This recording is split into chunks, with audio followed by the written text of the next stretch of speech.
Vía Pública. 11 de la noche con 1 minuto, qué gusto saludarlos en este nuevo Vía Pública, la mitad de la semana, una semana que ha sido muy política en nuestro país y hoy no fue la excepción. Fíjense que en el Congreso, por un solo voto de diferencia, la Sala del Senado aprobó en general el proyecto de ley que se encuentra en primer trámite constitucional y que regula la suspensión y el cumplimiento alternativo de penas privativas de libertad y que beneficiaría a reos condenados por violaciones a los derechos humanos y también otros delitos. Desde el Congreso, el titular de Justicia y Derechos Humanos, el ministro Jaime Gajardo, cuestionó a los senadores que respaldaron el proyecto. Argumentó que la aprobación de esta iniciativa significa un retroceso en materia de derechos humanos para el país y que estaría en contra de toda norma internacional. Además, dio luces del universo de condenados que podrían verse beneficiados, unos 12.000 a nivel nacional, entre ellos 300 condenados por delitos de lesa humanidad, además de 300 personas que hoy purgan penas por homicidios, femicidios, violaciones de niños y también por parricidio, entre otras.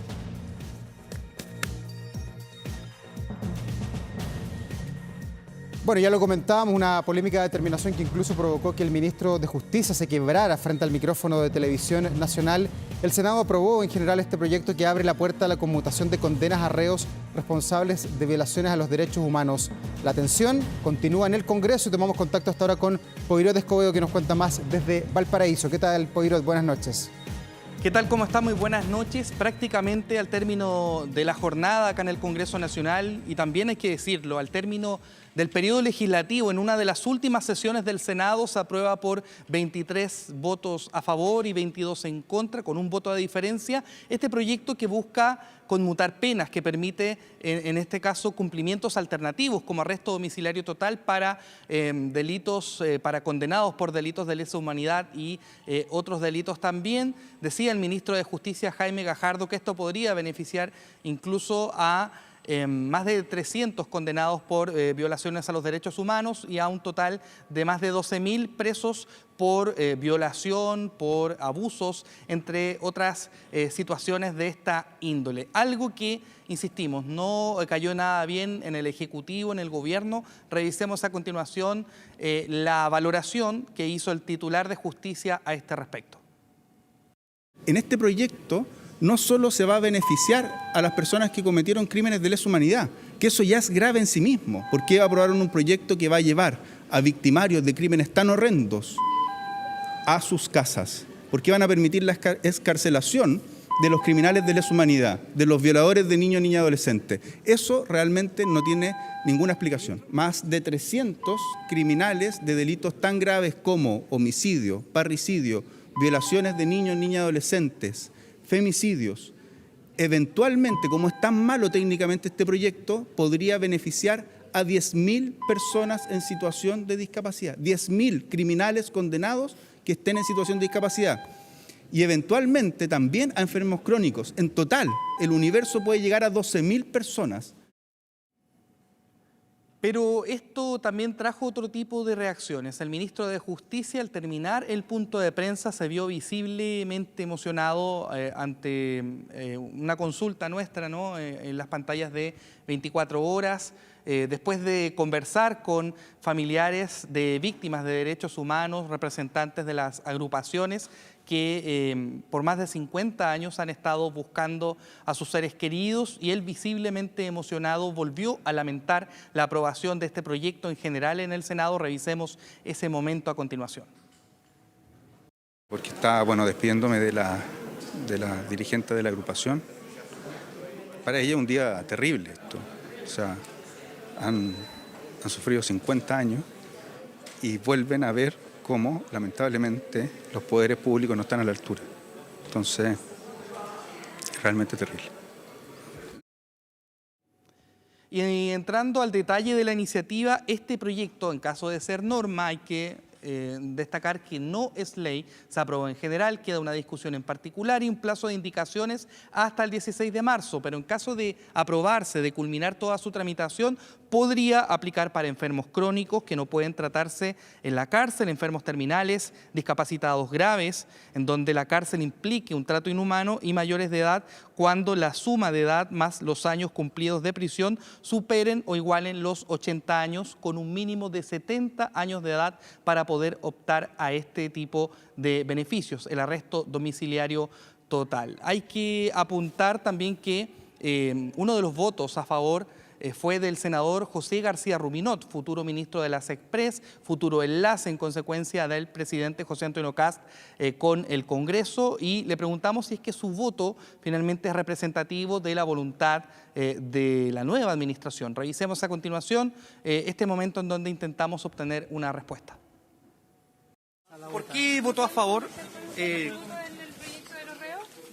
¿Qué senador nos podría detallar su votación? Voy a la sala a votar, por favor. ¿Esta es la visión del futuro gobierno? ¿Lo van a respaldar también? ¿Van a impulsar este proyecto, senador?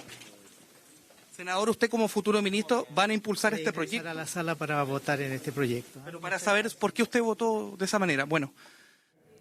Y durante la jornada hubo otras reacciones, ¿no?, de senadores que manifestaron su rechazo y también de senadores que han defendido esta iniciativa. En particular, el senador Fidel Espinosa del Partido Socialista, quien anunció una reserva de constitucionalidad, recriminó a su colega independiente por Magallanes, Karim Bianchi, por no llegar a votar esta iniciativa, y también, por cierto, las palabras del senador Rojo Edwards, independiente, actual opositor, quien ha defendido fervientemente que esto tiene que aprobarse, tiene que ser ley de la República, incluso lo plantó como una alternativa a indultos para reos mayores de 70 años. Revisemos ambas reacciones a continuación. No puedo dejar de decirle al senador Karim Bianchi que fue un cobarde, que no bajó a votar, y todo por Punta Arenas, la región que lo eligió, que es una zona con alta sensibilidad en la defensa y protección de los derechos humanos, debe saber que por ese voto perdimos. Quiero además anunciar que entregaré, con más senadores probablemente, este proyecto de ley para que el próximo presidente electo pueda utilizarlo como criterio, si es que la Cámara de Diputados no lo aprueba con celeridad, y se pueda indultar a todos los presos que hoy día están con enfermedades terminales o tienen más de 80 años. Una polémica que, insistimos, llega prácticamente al término del periodo legislativo y que será resorte de la nueva administración y del nuevo Congreso determinar su avance o no. Yo les decía, plazo de indicaciones hasta el 16 de marzo y ya con un nuevo gobierno y una nueva legislatura podremos conocer el destino de esta polémica iniciativa. Por supuesto, gracias, Poirot. Buenas noches. Y vamos a conversar de inmediato con un senador que estuvo presente hoy en la sala votando varios proyectos emblemáticos, entre ellos este que conmuta las penas a las personas que están privadas de libertad y son mayores de 70 años. Estamos con el senador Matías Walker, ex demócrata cristiano, ex militante de demócratas, hoy independiente. Senador, bienvenido. Hola, Davor, muy buenas noches. Bueno, usted votó en contra de este proyecto de conmutar penas. ¿Por qué lo votó en contra? ¿Por qué usted cree que es un mal proyecto? Lo voté en contra, es un muy mal proyecto. Lamentablemente se aprobó la idea de legislar, como explicaban ustedes muy bien, por un voto. Ahora vuelve a la comisión con un plazo de indicaciones. Vamos a insistir en muchas de las indicaciones que presentamos en la Comisión de Derechos Humanos, porque el gran problema que tiene este proyecto, que permite el cumplimiento de penas en libertad, es que no hace distingo por el tipo de delito. Entonces pueden ser beneficiados tanto condenados por violaciones a los derechos humanos como por delitos graves, como homicidios, violaciones. El llamado psicópata de alto hospicio, por ejemplo, podría ser beneficiado por esta ley y cumplir la pena en libertad. Y eso es una aberración, porque la gente lo que pide es terminar con la impunidad respecto de los delitos graves. No se respetan los tratados internacionales de derechos humanos, como el Estatuto de Roma. Yo lo advertí en la comisión, lo dije hoy día en la sala, presenté indicaciones para que se respetara el Estatuto de Roma, que crea la Corte Penal Internacional, que exige cumplir 2/3 de las condenas para acceder a estos beneficios. ¿Y para otros tipos de delitos sí estaría disponible para que esto se apruebe? Por supuesto, respecto de delitos menores, por ejemplo, mujeres que han sido condenadas por microtráfico, siempre hemos estado dispuestos a legislar. Tenemos una situación de hacinamiento carcelario, pero no respecto de crímenes de lesa humanidad, de homicidios, de violaciones que puedan favorecer a pedófilos. Este proyecto es una aberración, debió pasar por la Comisión de Constitución. lamentablemente no hubo acuerdo en la sala cuando lo solicitamos para que se corrigiera el proyecto en esos términos. Y el nuevo Congreso, el nuevo Senado que asume a contar del 11 de marzo, que usted lo va a continuar integrando por otros 4 años, representando siempre a la región de Coquimbo, ¿puede ser más proclive a apoyar un proyecto de este tipo? ¿Qué sensación tiene usted con lo que hemos conocido de los senadores electos? Yo espero que impere el sentido común.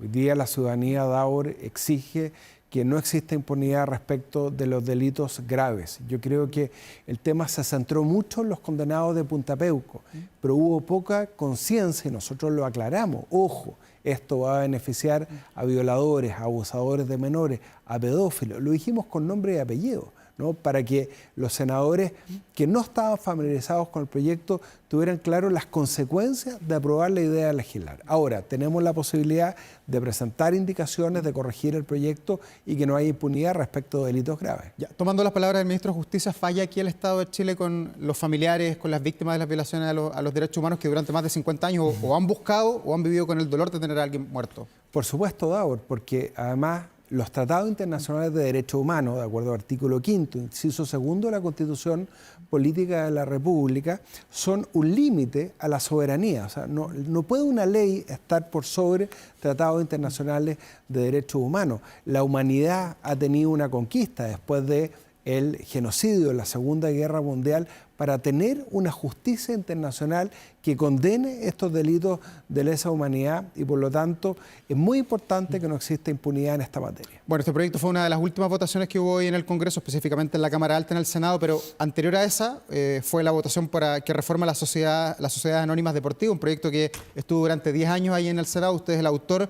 ¿De dónde parte todo esto? ¿Cuál es el diagnóstico, la mirada que usted tenía sobre lo que está pasando en el fútbol y por qué cree que es necesario hacer estas modificaciones que hoy fueron aprobadas? Yo le voy a contar de dónde parte este proyecto. El periodista de este canal, Gustavo Huerta, hizo hace 10 años un gran reportaje para Zoom Deportivo, cuando todavía estaba vivo el gran Sergio Livingston con Pedro Carcuro. Estábamos en la época de oro del fútbol chileno, habíamos ganado 2 Copa América, pero ya ese reportaje Gustavo Huerta advirtió que habían representantes extranjeros que estaban siendo dueños de clubes chilenos, de varios clubes, lo que llamamos la multipropiedad, y que indirectamente estaban siendo dueños de la selección chilena, porque no estaba separada la federación de la NFP. Por eso impulsamos este proyecto desde hace 10 años en la Cámara de Diputados y hoy día, después de 10 años, logramos aprobarlo en el Senado por fin. Esa es la buena ¿Y por qué tardó noticia tanto, senador? ¿Hubo mucho lobby, gente que no quería que esto se aprobara y que se reforme? Bueno, ustedes lo vieron estos días, las la cartas NFP, la misma molesta. 30 clubes. Pero además es muy curioso, porque Pablo Milata, actual presidente de la NFP, en su programa de gobierno, él prometió que iba a separar la federación de la liga, que se iban a reformar los estatutos. Incluso otros candidatos a la NFP propusieron lo mismo. El lobby ha sido feroz, desatado, porque probablemente esto tiene que ver con muchos recursos, derechos de televisión. Lo lógico es que los recursos que genera la selección chilena ingresen a la federación, vayan también al fútbol joven, al fútbol femenino, los ingresos que generan los clubes vayan a los clubes y podamos tener una mejor liga. Nosotros no hemos inventado nada. Estamos viendo el ejemplo de lo que hizo Inglaterra el año 92, cuando creó la Premier League, España con la ley del deporte del año 2022. Así que estamos muy contentos con la aprobación de este proyecto. Va a la Cámara de Diputados. Esperamos que ratifique la Cámara de Diputados el proyecto en tercer Debería ser más rápido y no 10 años otra vez, ¿no? Sea ley de la República, y yo hago un llamado al presidente José Antonio Kast a apoyar este proyecto que está siendo apoyado por todos los hinchas del fútbol, del deporte. El deporte hoy día, Davor, es una de las mayores alegrías que tienen millones de personas en Chile. Entonces, por eso este proyecto ha generado tanto interés en la opinión pública. Senador, y dicho todo lo que usted nos ha contado sobre las bondades que tiene este proyecto, ¿cuánto mejora la vida del futbolista, del que hoy día se emplea en un club deportivo y que muchas veces ve que al club no le va tan bien como eran las expectativas en marzo cuando comenzaba la liga? ¿Mejoran también las condiciones de los futbolistas? Bueno, gran apoyo que hemos tenido en este proyecto es del CIFUB, es del Sindicato de Futbolistas, es de las jugadoras de fútbol, la Asociación Femenina de Fútbol, que apoyaron este proyecto públicamente porque la transparencia, la fiscalización mejora los derechos laborales, el pago de las cotizaciones previsionales, no ser rehenes de representantes que tienen que hacer eso, ser agentes de los jugadores, representar los intereses de los jugadores y no utilizar a los clubes como puente para ser dueños de los jugadores, produciendo una serie de abusos. Hemos visto además jugadores jóvenes que se han visto perjudicados por muy malas prácticas, por conflictos de interés. Vamos a ver quiénes son los dueños de los clubes. A mí los hinchas de la Universidad de Chile me dicen, nosotros queremos saber quiénes son los dueños de la U. Bueno, vamos a conocer los beneficiarios finales, gracias a que le damos más herramientas a la Comisión de Mercado Financiero para poder fiscalizar. ¿Y ahí se espera que haya mayor transparencia también con los dineros que mueve el fútbol? ¿Hoy día es un negocio opaco de alguna manera? Por supuesto, porque la Comisión de Mercado Financiero hoy día solo fiscaliza a la sociedad anónima abierta. Por eso las sanciones que ha vertido sobre el sector, ¿no? Este fondo de inversión que es controlador de Azul Azul, ¿no? La concesionaria de Universidad de Chile. Entonces vamos a tener más posibilidades de fiscalización de la Comisión de Mercado Financiero sobre las sociedades anónimas deportivas y del IND sobre los clubes, las organizaciones deportivas profesionales. Ya. ¿Qué van a hacer con la ANFP? Porque nos imaginamos que el lobby va a continuar ahora sobre la Cámara de Diputados, un parlamento, una Cámara baja que se renueva completamente, a diferencia del Senado que se renueva solo la mitad. Son 155 parlamentarios, prácticamente algunos se repiten el plato, pero la mayoría parte de cero. ¿No temen que la ANFP haga mucho lobby nuevamente con estos nuevos parlamentarios? Va a haber lobby, va a haber presiones, como las tuvimos nosotros estos 10 años, pero yo estoy seguro que la Cámara de Diputados va a ratificar este proyecto porque todo el país deportivo lo está exigiendo, es cosa de ver las redes sociales. El apoyo que hemos tenido del periodismo deportivo, del círculo de periodistas, de premios nacionales de periodismo muy destacados, de este canal también, ha sido muy relevante y yo estoy seguro que los diputados van a ratificar este proyecto. Vamos a terminar con la ANFP. ¿Por qué? Porque la ANFP es una corporación que es muy poco fiscalizable y va a ser reemplazada por una liga profesional que va a ser una sociedad anónima que va a tener mayor fiscalización y que también va a tener la oportunidad por esta vía de ser más profesional y de tener más auspiciadores, porque hoy día muchos auspiciadores no quieren aportar recursos al fútbol porque ven que hay poca transparencia en lo que decía usted, el manejo de los recursos. Ya, pero para entender bien cómo va a funcionar a futuro, de acuerdo a lo que se plantea hoy día en el proyecto, los clubes van a tener su propia liga, cada club, el dueño del Everton, el dueño de la U, de Colo-Colo, van a estar allí metidos y la ANFP con la selección va a estar por otro lado. Ya no va a ser este consejo de presidentes de clubes que va a definir el futuro de la ANFP. La ANFP desaparece y va a ser reemplazada por esta liga deportiva profesional a la cual otros deportes también pueden aspirar, por ejemplo, el básquetbol. Y también vamos a tener una federación de fútbol separada. ¿Por qué? Porque ahora el fútbol va a tener que estar adscrito a la ley de federaciones, que es una ley que propició la ex senadora Soledad Alvear hace más de 10 años, y eso va a permitir que la Federación de Fútbol de Chile, donde también está el fútbol amateur, el fútbol femenino, el fútbol joven, reciba recursos públicos de manera transparente y no solamente indirecta, como las recibe hoy día, vía toda la inversión que ha hecho el Estado en los estadios y también en la seguridad pública. Pese a que han pasado 10 años de tramitación, y lo he escuchado a usted y también a otros parlamentarios que han escuchado a la ANFP, ellos insisten en que no han sido escuchados, que sus argumentos nunca fueron oídos por los parlamentarios que finalmente están decidiendo el futuro del fútbol chileno. ¿Cómo reciben esa queja que han hecho a través de varias cartas al director en los diarios de nuestro país, presidentes de clubes y también el presidente de la ANFP? Hemos escuchado a la ANFP, hemos escuchado a la Federación de Fútbol de Chile. Pero ellos dicen que no. Hemos escuchado a los clubes que dicen que no se sienten representados por la directiva de la ANFP. Hemos escuchado a los protagonistas del espectáculo, que son los jugadores. Yo con Pablo Milad me he reunido más de 10 veces. Con Juan Tagle, presidente de mi club, la Católica, me he reunido muchas veces con Jorge Contador, presidente de Coquimbo, que son destacados dirigentes, que lo han hecho bien. Si lo que ha hecho la Católica en Claro Arena es espectacular, lo que ha hecho Coquimbo Unido, actual campeón del fútbol chileno, ha habido cierta aversión al cambio, ha habido desconocimiento de algunas normas. Nosotros invitamos al asesor legislativo de la ANFP a formar parte de la discusión del proyecto hace 1 año y medio. Hace 1 año y medio, Pablo Milad dijo que ellos estaban trabajando en una reforma de estatutos para separar la federación de la liga, para que la liga sea una sociedad anónima con mayor fiscalización. Entonces es muy curioso que cuando nosotros concretamos la aprobación de la ley, establecemos todas estas reformas con los que ellas dijeron que estaban de acuerdo hace mucho tiempo, hagan todo este lobby y llamen a oponerse. Nosotros acogimos muchas de las inquietudes que tenían ellos. Por ejemplo, yo soy romántico, entonces me gusta el modelo alemán. Quería que los hinchas, que los socios de los clubes tuvieran un asiento en el directorio. Se llegó Arturo Fernando A., profesor de Derecho Constitucional, con Pablo Milán, y dijo, no, eso es inconstitucional. Vamos a ir al Tribunal Constitucional, vamos a frenar el proyecto. Bueno, eso lo eliminamos.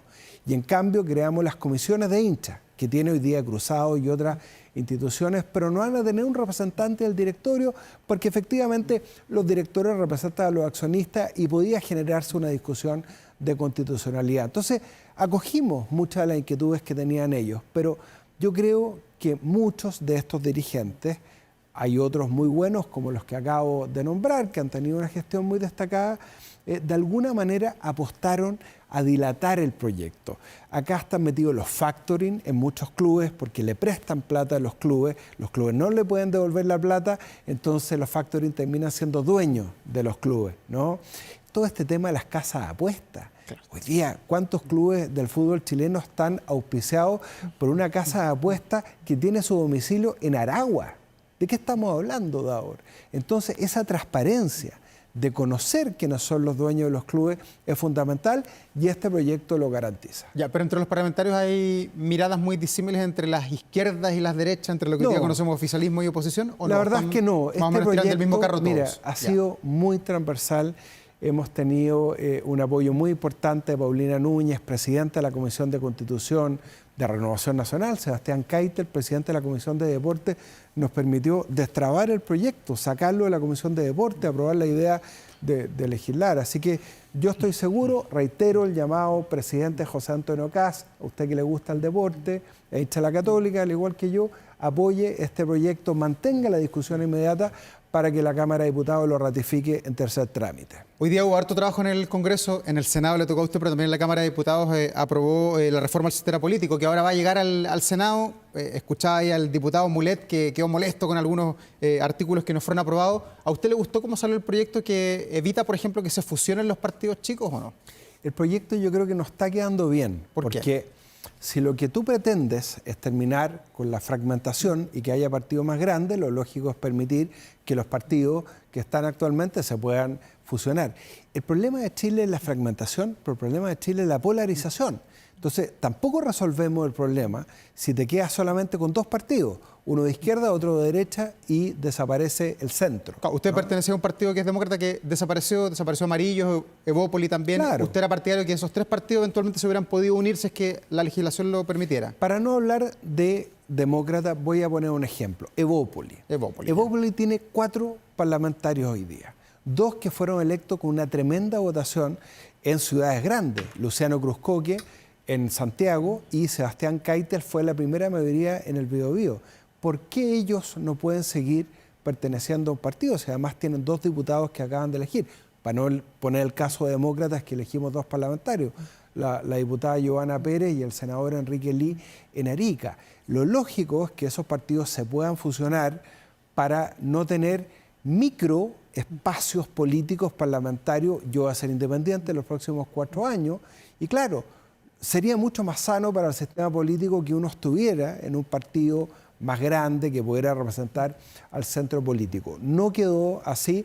Yo creo que el proyecto está bien inspirado, pero es perfectamente mejorable en esos aspectos. Acá hay que incluir la formación de los jóvenes, cómo los partidos se pueden reconectar con la ciudadanía en las regiones. Yo creo que se puede mejorar mucho ese proyecto.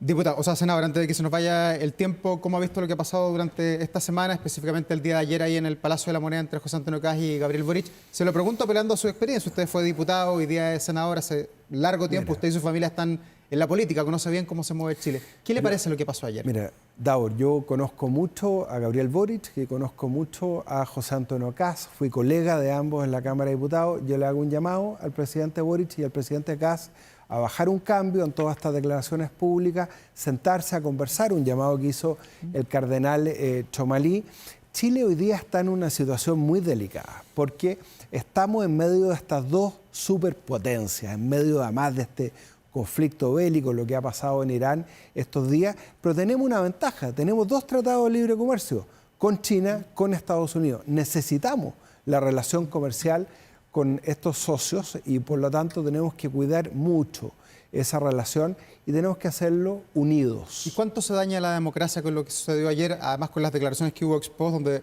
por ejemplo, José Antonio Caz acusó falta de transparencia, Gabriel Boric dijo que le habían faltado la verdad con la información que se ha entregado públicamente? ¿Qué pasa con todo eso? ¿Se daña la democracia de un país o todo se lima de aquí al próximo miércoles a las 12 del día en el Congreso? Mira, yo espero que el llamado que ha hecho el cardenal Chomalí a que se vuelvan a juntar, conversen, yo me sumo a ese llamado, tenga eco, porque yo creo que hay mucho que se puede aclarar. El canciller Alberto Van Claveren, en que yo tengo la mejor opinión, dijo que le informó al nuevo canciller de esta situación, porque más que un tema de telecomunicaciones, esto es un tema internacional, esto es un tema geopolítico que tiene que ver en cómo Chile enfrenta a estas superpotencias que son nuestros principales socios comerciales. Así que bajar un cambio y volver a conversar es la recomendación que yo le hago a ambos presidentes. Pero en lo que pasó ayer, ¿usted pone el peso de la responsabilidad en el presidente actual o en el presidente electo? Yo creo que los dos tienen responsabilidad, porque tú no puedes pararte de una conversación a los 20 minutos. O sea, hay que seguir conversando, hay que aclarar, y yo creo que faltó esa templanza. Los presidentes tienen que tener templanza, tienen que contar hasta 3. A veces nosotros somos muy buenos para salir a hacer declaraciones, me incluyo.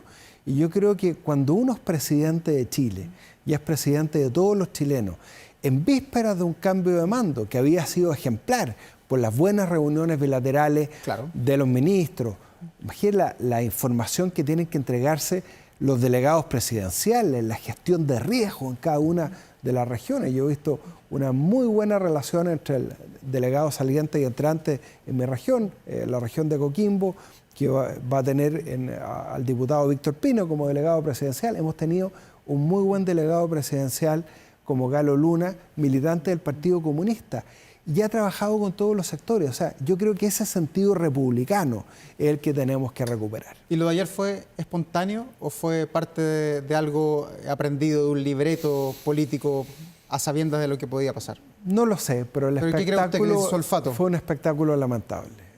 Y yo creo que se le hace un daño a Chile. Por eso yo creo que el llamado del cardenal Chomalí a que los dos presidentes se vuelvan a juntar, a conversar, todavía hay tiempo, ¿no? 6 días es mucho tiempo en política, tenemos que tener un cambio de mando ejemplar, los ojos del mundo van a estar sobre Chile y yo creo que podemos tener un buen cambio de mando todavía. ¿Pero se va a poder cumplir con esa tradición republicana? ¿Usted cree que esto se va a descomprimir de aquí a 7 días más? El próximo miércoles ya vamos a tener un nuevo presidente con la Piocha O'Higgins acá. Yo, conociendo al presidente Boric y al presidente Kast, no me cabe ninguna duda que van a volver a conversar, que se va a distender la relación, porque mucho lo que está en juego en materia de seguridad, en materia de relaciones internacionales, una economía que tiene que volver a crecer, a generar empleo, las listas de espera que tenemos en salud para los enfermos de cáncer, en el GES. O sea, es demasiado lo que nos estamos jugando como para darse el lujo que los dos presidentes no puedan conversar. Y en el fondo de todo esto, ¿hay que definirse entre China y Estados Unidos o Chile puede continuar siendo amigo de ambos y socio comercial de ambos? Somos los socios de China y somos socios de Estados Unidos. Pero eso se sostiene en la geopolítica del 2026. Tratado de libre comercio. Bueno, ese es el arte de la política, el arte de la diplomacia.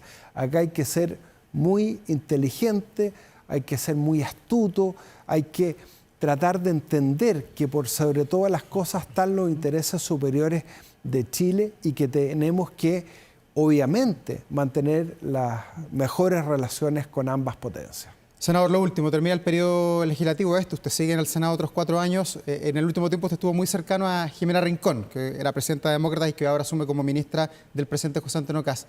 ¿Sigue teniendo buena sintonía con ella? ¿Siguen teniendo buena relación? Bueno, por supuesto, hemos compartido un proyecto político que es demócrata. Cada uno ahora va a jugar un rol desde funciones de Estado distintas. Ella como ministra, yo como senador independiente. Yo me lo voy a seguir jugando por los acuerdos en el Senado, como lo hicimos en la reforma de pensiones, como lo hicimos en grandes proyectos, la agenda de seguridad, los 31 proyectos en materia de seguridad, cuando estuvimos con José García Rubinot en la mesa del Senado. Ese va a ser mi rol desde el Senado. Algunos dicen que voy a tener un voto dirimente. Bueno, habrá que ejercerlo con mucha responsabilidad en beneficio del país. ¿Pero perdió la sintonía política con Jimena Rincón? Hemos tenido algunas diferencias, por ejemplo, en la votación de la reforma de pensiones. Yo apoyé a Claudio Rego en la gobernación de la región metropolitana, pero son diferencias legítimas dentro de un partido. Demócratas decidió mantenerse como independiente. Yo espero que el día de mañana pueda haber un gran partido de centro que aglutine a Evópoli, a Amarillo, a Demócratas, sumar a los regionalistas verdes, a gente que viene de otras vertientes y que se siente identificado con el centro. Cuando el CEP le pregunta a los chilenos, la mayoría se siente representado por el centro. Lo que pasa es que no había una oferta política atractiva desde el centro. La democracia cristiana abandonó ese rol que jugó históricamente porque decidió aprobar una propuesta refundacional, decidió apoyar a una candidata del Partido Comunista. Entonces, hay un electorado de centro ahí que está esperando ser representado, ¿no? Senador Matías Walker, muchas gracias por estar acá esta noche. Estamos de regreso, temporada de Vía Pública 2026, así que gracias por estar acá esta semana. Muchas gracias, Davor. Nos vemos el próximo miércoles ahí en Valparaíso. El cambio de mando. Desde temprano, a las 9 de la mañana. Gracias, buenas noches. Gracias. Y nosotros vamos a la pausa, así que ya estamos de regreso aquí en Vía Pública, en Canal 24 Horas.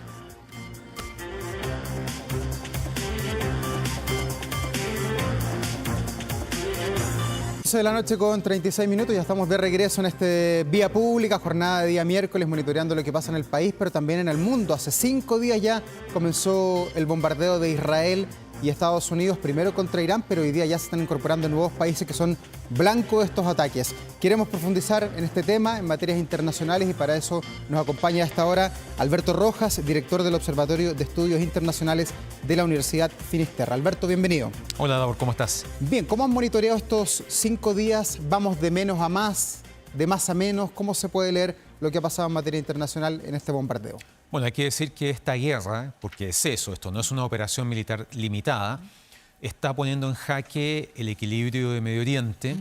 Es una línea roja que se vuelve a traspasar, por decirlo de alguna manera. Recordemos que el año pasado, en esta operación Martillo de Medianoche, en donde Israel ataca las instalaciones nucleares de Irán, rápidamente Estados Unidos lo secunda, iniciando este periodo que después Trump califica como la guerra de los 12 días. Claro. Nunca antes un gobierno estadounidense se había atrevido a atacar directamente a Irán a esa escala.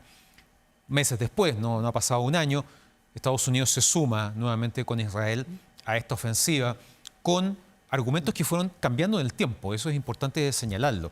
Recordemos que sublevarse, entre comillas, para que termine el trabajo de Estados Unidos. Ya. Pero todavía queda bastante. Estamos viendo primero un Irán que resiste, a pesar de que ha sufrido un castigo militar enorme con un altísimo número de pérdidas de vidas civiles. Sí. Lo cierto es que, claro, si uno lo ve en términos estrictamente militares, en algún momento a Irán se le van a acabar los misiles balísticos y los drones. ¿Y a quién le queda para pedir ayuda a Irán? Porque hoy día vimos que el Líbano, que aparece como una suerte de aliado dentro del Medio Oriente, también fue bombardeado el día de hoy por las tropas israelíes. ¿Queda algún otro país que pueda, de alguna manera, prestarle armas, acompañarlos en esta resistencia a los iraníes? Una pequeña precisión. Ahí, más que el Líbano, es Hezbollah. Claro, o sea, el gobierno libanés está completamente al margen de esto. Y es Hezbollah quien intentó, que está bastante maltrecho después de todas las operaciones militares israelíes en su contra, intentó aprovechar este momento para atacar desde el sur del Líbano el norte de Israel. Pero ahí tú lo defines como una operación puntual, solo contra Hezbollah. Sí, es cierto que primero hubo una etapa de ataques aéreos y hemos visto el ingreso de tropas israelíes en el sur del Líbano, probablemente en una operación acotada. En el caso de Irán lo vemos muy solo. Es cierto que él ha tenido como aliados a Rusia, a China, etcétera, pero hoy día vemos que ninguna de estas grandes potencias parece dispuesta, en primer lugar, a apoyarlo en términos militares. Nadie está pensando en enviar tropas, equipamiento, aviones de combate. Hay declaraciones, sin duda, en términos críticos, desde Beijing y Moscú hacia Washington. pero ninguna de estas potencias parece No están en dispuesta. condiciones. No solamente no están en condiciones, el caso ruso específicamente, vemos que Rusia sigue muy complicada con el frente en Ucrania, se ha desgastado muchísimo, ha gastado millones de dólares, se calcula que el número de bajas de Rusia alcanza el 1.000.000, y por el lado chino, China no está interesada en entrar en un conflicto en donde no tiene ningún elemento que justifique su participación, ciertamente tiene negocios, vínculos energéticos con Irán, pero en ningún momento existe un acuerdo de protección mutua, por ejemplo, que obligue a un país en ir en ayuda del otro. Entonces, en ese sentido, Irán efectivamente está solo. Alberto, y con los antecedentes que tenemos sobre la mesa, con este Donald Trump que es impredecible, que lleva un poquito más de un año además gobernando Estados Unidos por segunda vez, ¿esta guerra viene para largo? ¿Va a ser tan larga como la guerra de Ucrania con Rusia, que ya lleva prácticamente 4 años? Pensando además en lo que hemos conocido el día de hoy, que no solamente hay bombardeos aéreos, sino que también se está utilizando el poderío naval que tiene Estados Unidos, que hace mucho tiempo no lo utilizaba, como lo utilizó esta mañana para hundir nada menos que un barco iraní. Sí, Trump ha hablado de un lapso de 4 a 5 semanas. Ya. Eso es poco. Eso es poco. Ese lapso me parece que está puesto más que a partir de un análisis militar del Pentágono, por ejemplo, está en función del límite que él no quiere traspasar, porque después de eso probablemente el costo en términos de el rechazo de la opinión pública estadounidense, la reacción de los medios, etcétera, puede ser muy adverso, sobre todo teniendo en el horizonte estas elecciones de mitad de mandato. De noviembre, claro. De noviembre, en donde se renueva 1/3 del Senado y la Cámara de Representantes completa. Actualmente ambas cámaras del Capitolio están en manos republicanas. Y eso sí le interesa a Donald Trump, porque a él parece no interesarle nada muchas veces. Es importante porque en este minuto le garantiza un Congreso que no está en contra. Y sobre todo porque la gran aspiración demócrata es recuperar el control de la Cámara de Representantes, que es donde surgen los proyectos y las propuestas de impeachment en contra de un presidente. Durante el primer mandato, de ahí precisamente salieron las 2 acusaciones en contra de Trump.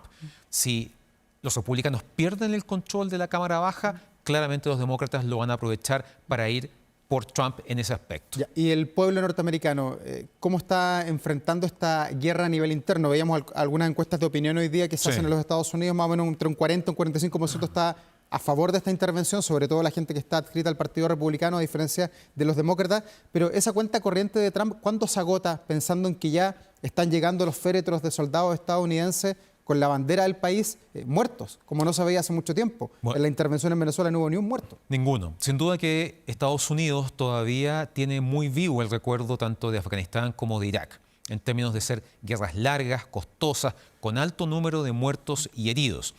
En ese aspecto, Trump siempre ha sabido que la posibilidad de iniciar un conflicto, sobre todo en Medio Oriente, donde la experiencia estadounidense nunca ha sido buena, salvo la primera guerra del Golfo, ¿verdad? Irak-Kuwait 90-91, le puede jugar muy en contra en términos de popularidad. Cuando la semana pasada, el martes, el presidente Trump dio su discurso a la Unión, ¿verdad? Esta especie de cuenta pública, los índices de popularidad estaban en 39%. Ahora, en función de un conflicto abierto, han cambiado un poco, pero sigue siendo más el porcentaje de estadounidenses encuestados que no apoyan esta iniciativa que los que lo apoyan. Y además hemos estado viendo desde hace bastantes meses cómo la base dura del trumpismo comienza a crujir. Ha habido fuertes críticas de una base que ha sido históricamente incondicional, precisamente porque Trump está haciendo lo que prometió que no iba a hacer, involucrar a Estados Unidos en conflictos, en guerras lejanas. Hay muchos países del mundo, entre ellos Chile, que se preparan para un alza del petróleo que podría llegar hasta incluso $100 el petróleo Brent, el barril, que hoy día está más o menos en 80, antes estaba en 65. Pero en Estados Unidos, ¿se va a afectar la economía también? ¿O Estados Unidos está de alguna manera blindado a tener una incidencia de la economía por el hecho de ser un productor de petróleo, por el hecho de ser un productor de gas? ¿Está un poco más a salvo que otras economías como la de Chile, por ejemplo? Es relativo, básicamente porque la economía estadounidense no ha mejorado a pesar de todo lo que ha dicho el propio gobierno de Trump. El desempleo sigue siendo alto, la inflación también, la guerra arancelaria no ha ayudado porque después de todo esos impuestos a la importación terminan siendo pagados por los consumidores finales.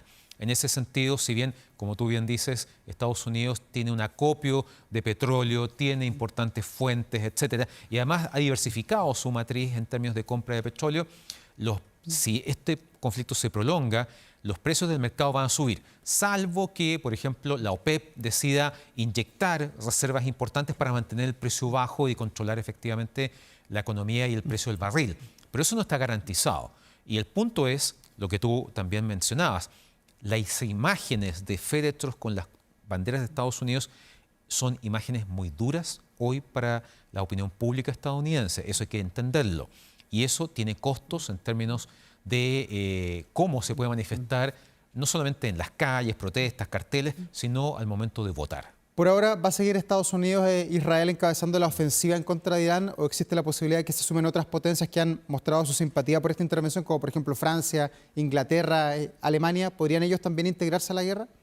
Podrían, de hecho, sobre todo Keir Starmer, que ha sido fuertemente golpeado por Trump porque lo criticó por no haberse integrado desde el inicio en esta operación, podrían sin duda participar, pero ellos también tienen claro que participar tiene costos. Tiene un costo alto, claro. Probablemente para países europeos como los que mencionas el costo es mucho más alto, porque en el fondo no parece haber una motivación, una necesidad o una amenaza directa. Sí, se ha puesto sobre la mesa la gran amenaza de que Irán llegase a desarrollar un arma nuclear.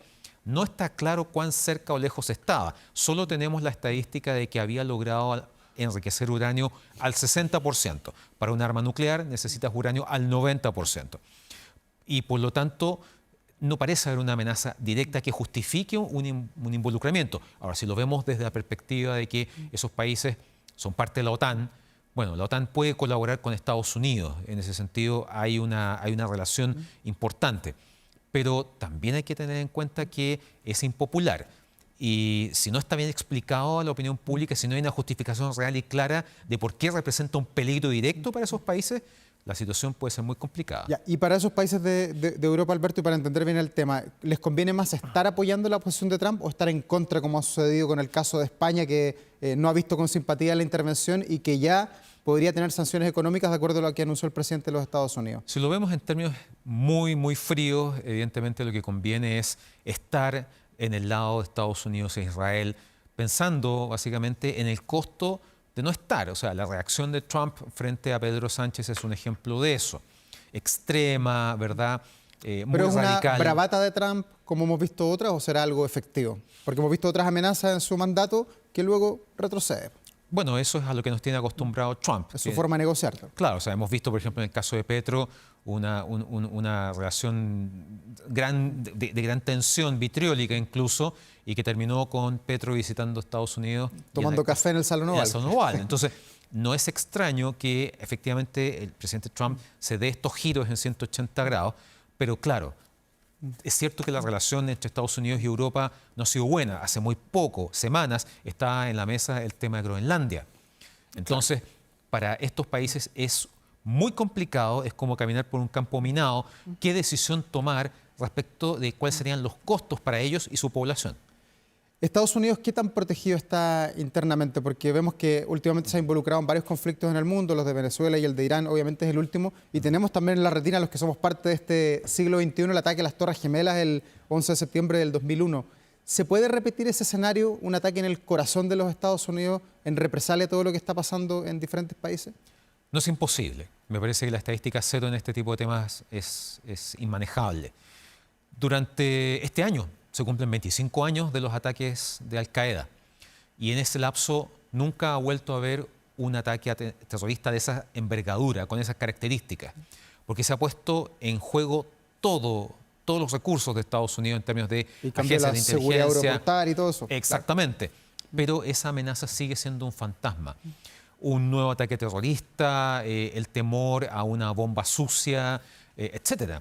Y claro, muchas veces hemos sabido y también no hemos sabido de operaciones que han neutralizado ataques terroristas. No siempre se sabe. Se sabe cuando falla la inteligencia, cuando ocurren, y ahí ya nos sirve decir, la verdad es que logramos desarticular 50 atentados que no se concretaron versus uno que puede ser simplemente catastrófico. Claro, hasta un lobo solitario puede de alguna manera hacer estallar algo. Ese es el gran temor. Irán tiene esa capacidad, tiene la capacidad de operar a distancia, no solamente en Medio Oriente, en Europa y, ¿por qué no, en Estados Unidos? No necesita enviar a alguien. Basta pensar que puede haber una mini célula dormida o incluso lobos solitarios, que son personas que no están vinculadas a ningún grupo, sino que terminan haciéndose eco de cierta retórica, de ciertos discursos y actúan de mutuo propio, siempre pensando en este estilo de terrorismo de bajo costo. ¿Te fijas? Un cuchillo en una calle, un camión que entra por un paseo peatonal. Lo hemos visto innumerables veces, sobre todo en Europa. Sí, en Barcelona, recuerdo, en Francia también. Barcelona, Sí, Francia, sí. Alemania, ¿te fijas? Reino Unido, Londres. Esto no es fundamentalmente vinculado a la etapa más dura del Estado Islámico, pero eso no significa que haya desaparecido. Significa que no ha vuelto a pasar, pero no hay garantías de que eso no vuelva a ocurrir. En estos ataques o estas intervenciones que ha hecho Estados Unidos, enero marcado por Venezuela, febrero por este ataque a Irán, ¿qué viene para marzo? Es lo que uno se pregunta, y en el horizonte se ven, y lo ha dicho el propio Donald Trump, que está Turquía en la mira, o por lo menos parte de lo que es la doctrina en ese país, y también Cuba. ¿Ves posible que Estados Unidos se pueda embarcar en esas dos operaciones en el corto plazo? En el caso de Turquía lo veo muy difícil. Turquía es miembro de la OTAN. Turquía, si bien es un país que, sobre todo durante el primer gobierno de Trump, ha tenido importantes diferencias, es un aliado estratégico. Y si Estados Unidos se va en contra de Turquía, a pesar de que no es miembro de la Unión Europea, el resto de los socios europeos probablemente lo van a blindar. Entonces me parece que hay que recordar que incluso hay bases de la OTAN en Turquía y Estados Unidos tiene armas nucleares en Turquía. Entonces me parece que eso, más allá de las palabras, no tiene mucho O sentido. sea, fue otra bravata de alguna manera. Quiero Dejémoslo allí. pensar que es eso, Sí. ¿verdad? Algo dicho sin mayor reflexión. El caso de Cuba es completamente distinto. Y me parece que Cuba hoy está mucho más al borde de lo que estaba, no sé, el año pasado. Sabemos que arrastra desde el 2021 una crisis energética profunda y la operación de Estados Unidos en Venezuela, más allá de tomar el control del país en donde están las mayores reservas de petróleo, lo que más le interesaba era controlar la venta de ese petróleo. Claro. En este minuto ese petróleo no está fluyendo a China, no está fluyendo a Rusia, no estaba fluyendo a Irán, que a pesar de ser un productor compraba y revendía o a veces mezclaba incluso. Y en el caso cubano, es cierto, Estados Unidos hace unos días abrió un poquito más la válvula, pero claramente está llevando al régimen de Díaz-Canel a una situación irreversible. Hay que recordar que Cuba tiene 11 millones de habitantes, el 25% está fuera de Cuba, en un momento en donde prácticamente se incentiva que la gente abandone la isla, cuando en el pasado se le impedía abandonar la isla. ¿Por qué? Porque son menos bocas que alimentar, es menos gente que necesita energía, etcétera. O sea, hoy día los cortes de electricidad en Cuba son larguísimos. Entonces, frente a eso, no solamente no funciona la economía, el sector productivo más importante que tenía Cuba, que era el turismo, tampoco. Nadie se va a ir de vacaciones a Cuba para estar en un hotel sin aire acondicionado, sin electricidad, sin nada. Entonces, en ese aspecto, sin duda que Cuba es el país que está más cerca de enfrentar una crisis que pudiese llevar a una caída del régimen, a un cambio del régimen como lo ha planteado Trump. Y en el caso de Cuba, ¿por dónde se parte? Porque hemos visto en el caso de Venezuela que se extrajo, que es la palabra que utilizan a Nicolás Sí. Maduro. En el caso de Irán vemos que con un bombardeo intentan arreglar los problemas. En el caso de Cuba, ahí sí o sí Estados Unidos tendría que tener una intervención terrestre para poder tomar el control, ¿o no? Me parece que la idea de intervenir en Cuba choca con el fantasma de Bahía Cochinos. Eso, tal como desembarcó Fidel. Exacto. O sea, Ya. Bahía Cochinos fue el intento de repetir el episodio de Fidel, pero fallido. Recordemos que terminó en una masacre. Fue una operación que se gestó durante el gobierno de Dwight Eisenhower y que manchó el inicio de la gestión de John Kennedy. Después vino, sin duda, la crisis de los misiles y todo eso. El 62. El 62. En ese aspecto, la idea de entrar en Cuba militarmente me parece que todavía, al menos hasta esta fecha, no parece una opción y que Trump probablemente querría otra estrategia. Hay versiones que dicen que en la última cumbre en el Caribe, donde estuvo Marco Rubio, se reunió con Con el nieto de Raúl Castro. Raúl Rodríguez Castro, Sí. ¿verdad? Un empresario, una figura que tiene llegada con el régimen, pensando en ciertos acuerdos, ¿verdad? Para ir teniendo algún tipo de injerencia en el área económica. Si la economía no mejora, si la crisis energética no mejora, cada vez el régimen va a estar más complicado para mantenerse en el poder. Eso lo sabe Díaz-Canel, lo sabe Trump, lo sabe Marco Rubio. Y aquí lo que estamos viendo es cuánto tiempo más resiste, no más que eso. Rusia no está yendo en ayuda de Cuba, China tampoco. Nuevamente el mismo fenómeno que está viviendo Irán y que antes vivió Venezuela. Salvo declaraciones diplomáticas, no hay ningún apoyo concreto. Y la isla está en condiciones de poder enfrentar una crisis irreversible. Alberto, así como está de revuelto el mundo con tantas guerras, con tantas cosas que están o parecen estar pasando simultáneamente, te quiero preguntar por Chile. Hoy día en nuestro país, ¿qué tan cerca debe estar de estos conflictos? ¿Qué tan lejos se puede estar con China y con Estados Unidos a propósito del cable chino y de todo lo que nos está pasando?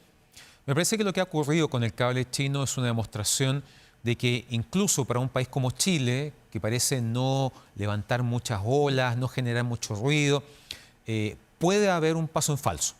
Y el tema del cable chino fue un paso en falso. Porque en el fondo no es el único caso que hemos visto. O sea, recordemos hace algunos años el tema de esta licitación del tema de quién iba a fabricar los nuevos carnés y los pasaportes, ¿te fijas? Y había una empresa que parecía una especie de tándem chino-alemán, pero el porcentaje alemán era mínimo, ¿verdad? Y esta licitación se había ganado y hubo que declararla desierta, hubo que echar pie atrás. El proyecto astronómico chino en el norte, que no se llega a concretar, ¿verdad? Bueno, es un indicador de que en el fondo Chile también está dentro del radar de Estados Unidos, sobre todo en esta administración Trump. Y hay que entender que las decisiones que se toman tienen consecuencias. Y para Chile, las consecuencias pueden ser muy complejas. La sanción, digamos, a miembros del gabinete del presidente Boric, ¿verdad? Más que un castigo a la administración saliente, es una advertencia muy clara para la administración entrante. Y me parece que el presidente electo Kast, cuando viaje este domingo a la cumbre en Miami, ¿verdad?, va a tener que ir con una respuesta clara respecto de dos temas probablemente. Uno, el cable, y dos, el apoyo a Bachelet como candidata a la Secretaría General de Naciones Unidas. Definiciones. Definiciones que van a marcar la relación. Estamos viviendo un momento súper crítico en términos de cómo evitar quedar aplastado entre estos dos gigantes. Pero si uno vuelve, por ejemplo, al documento que Estados Unidos publicó en diciembre pasado, la Estrategia de Seguridad Nacional, en el índice América Latina no aparece como un capítulo, aparece dentro del capítulo Hemisferio Occidental. Y eso entonces nos pone en un escenario en donde vemos que el mundo pasa de un orden basado en reglas a un orden basado en esferas de influencia. Hay que ser estratégico, hay que ser muy claro y entender que las decisiones que se toman tienen consecuencias y muchas veces va a haber que elegir el mal menor. Alberto Rojas, muchas gracias por estar acá, por ayudarnos a entender lo que pasa en el mundo en este 2026 que está recién partiendo y al parecer va a ser muy acontecido. Así es. Que esté muy bien, buenas noches. Gracias, buenas noches. Y nosotros vamos a la pausa, ya estamos de vuelta aquí en Vía Pública.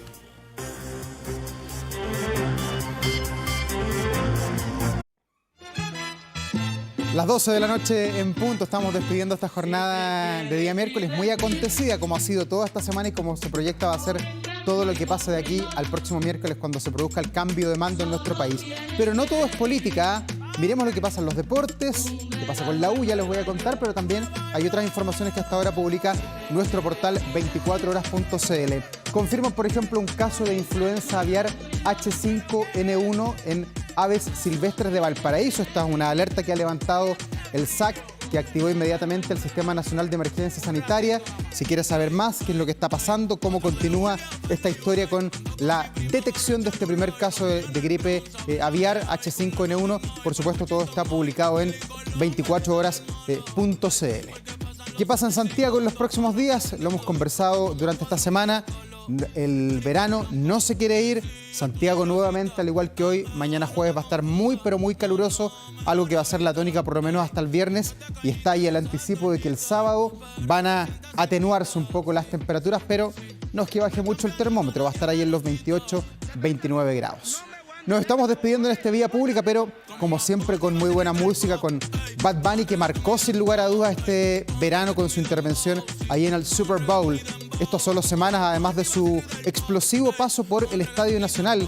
El artista recordó a Chile en sus redes sociales y lo hizo con palabras de cariño para sus fans. Además destacó el rol de nuestro país en la historia del reggaetón. Chile fue uno de los primeros países en abrazar la cultura y también el movimiento del reggaetón de Puerto Rico por ahí, por el comienzo de la década de los 2000. En particular, la relación con sus fans chilenos viene desde el año 2016, en el inicio de su carrera. Las primeras visitas de Bad Bunny a Chile fueron a las discotecas el 2017, de ahí estuvo en el Teatro Caupolicán y luego llegó a escenarios más grandes como el Movistar Arena, el Festival de Viña y el Nacional. El mensaje de Bad Bunny el día de hoy fue personal y no pasó desapercibido porque llega después de que en el último concierto que dio en Chile los fans pidieran a gritos una canción específica. Se trata de 120, que el propio artista prometió volver a interpretar en una próxima visita a nuestro país. Nos vamos a despedir con la energía en alto, con Bad Bunny esta noche. Nos reencontramos mañana, por supuesto, en Vía Pública, a la misma hora, aquí en el canal 24 Horas. Que les vaya muy bien. Chao, chao, buenas noches. Tú tienes piquete, mami, yo también. Tú estás buena, yo estoy bueno también. Huelo rico y ando con los de 100. Si tú lo quieres, lo tienes que mover. Tú tienes piquete, mami, yo también. Tú estás buena, yo estoy bueno también. Huelo rico y ando con los de 100. Si tú lo quieres, lo tienes que